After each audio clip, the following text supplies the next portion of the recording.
ప్రియమైన దేవుని పిల్లలారా, ప్రభువైన అయిన యేసుక్రీస్తు వారి పేరట అందరికీ వందనాలు తెలియజేస్తా ఉన్నాను. ప్రభువు పేరట మీ అందరికీ శుభములు, దీవెనలు కలుగునుగాక. ఉదయకాలం పరిశుద్ధ గ్రంథము నుండి దేవుని వాక్యాన్ని చదువుకుందాము. ఇర్మియా గ్రంథము 39వ అధ్యాయము 18వ వచనాన్ని చదువుతున్నాను. నీవు నన్ను నమ్ముకుంటివి గనుక నిశ్చయముగా నేను నిన్ను తప్పించెదను. నీవు ఖడ్గం చేత పడవు, దోపుడు సొమ్ము దక్కించుకున్నట్లు నీవు నీ ప్రాణమును నీవు దక్కించుకుందువు. ఇదే యెహోవా వాక్కు.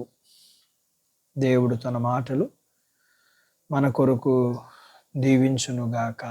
ఆమేన్. ప్రియమైన దేవుని పిల్లలారా, మనకున్న సమస్యలు నుండి తప్పించుకోవడానికి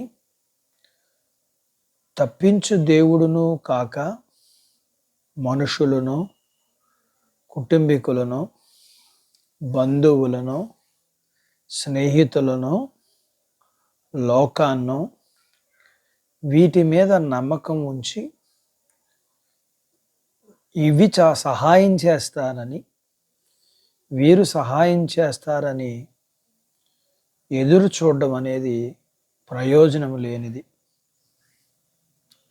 నీవు నన్ను నమ్ముకుంటివి అనే దేవుని వాగ్దానము ముందు లోకములోని నమ్మకాలు, నిరీక్షణలు ఎందుకు పనికిరావు.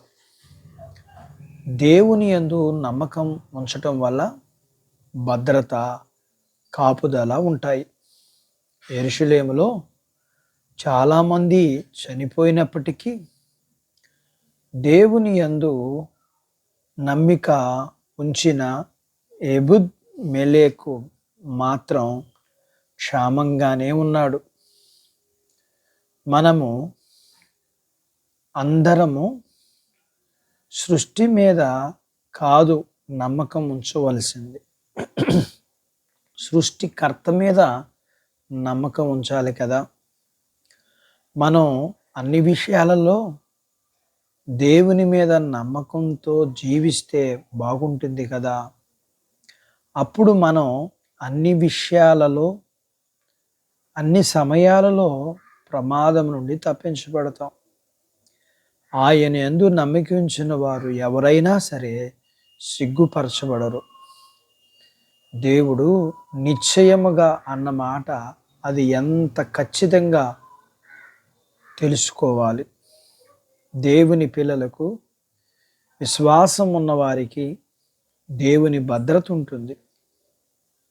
దేవుని యందు విశ్వాసం ఉంచు వారికి దేవుడే సంరక్షకుడుగా ఉంటాడు. దేవుని యందు నమ్మిక ఉంచు వారిని ఆయన నిత్యము కదలని వారిగాను, కొండగా నిలవబెడతాడు.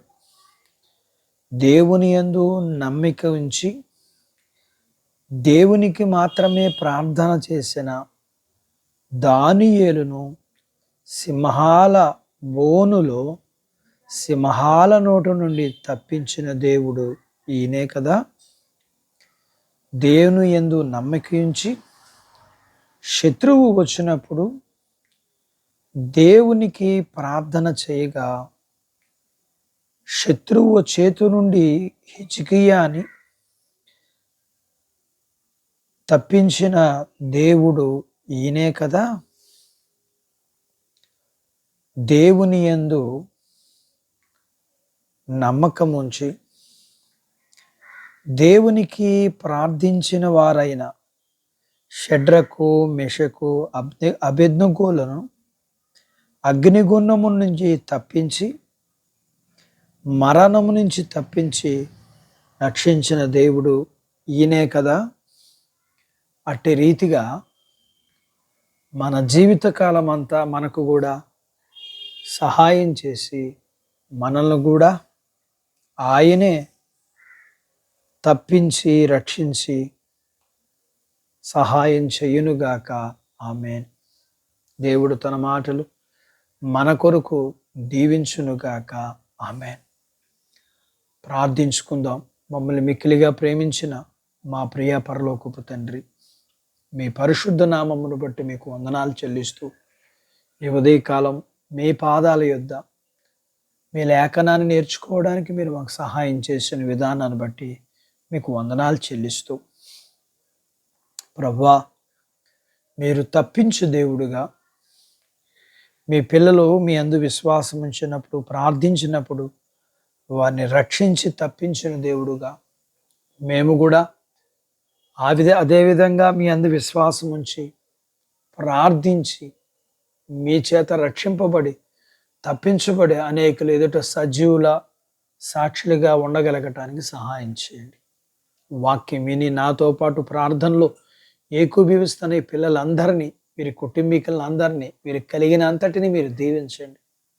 చిన్న బిడ్డలను, యవనస్తులను, వృద్ధులను, స్త్రీ పురుషులు, చదువులు, ఆరోగ్యాలు, ఉద్యోగాలు, వారికి కలిగిన జీవనాధిపతులన్నిటినీ, పొలాలు, పశువులతో సహా దీవించండి. వివాహాలు కావలసిన వారికి వివాహాలు జరగటానికి, గర్భఫలము లేని వారికి గర్భఫలమునిమ్మని, గర్భఫలముని ఇచ్చిన వారికి సుఖమైన ప్రసూతి ఇమ్మని, ప్రసూతి అయిన తల్లి పిల్లలకి ఆరోగ్యాన్ని ఇమ్మని, వీరికి కలిగిన అంతటిని దీవించి మీ మహిమైశ్వర్యములో వీరి ప్రతి అవసరతను తీర్చమని యేసు ప్రభు వారి పేరట స్తుతించి ప్రార్థించి అడిగినవన్నీ పొందుకుని ఉన్నాము తండ్రి. ఆమెన్. దేవుడు మిమ్మల్ని దీవించునుగాక. ఆమెన్.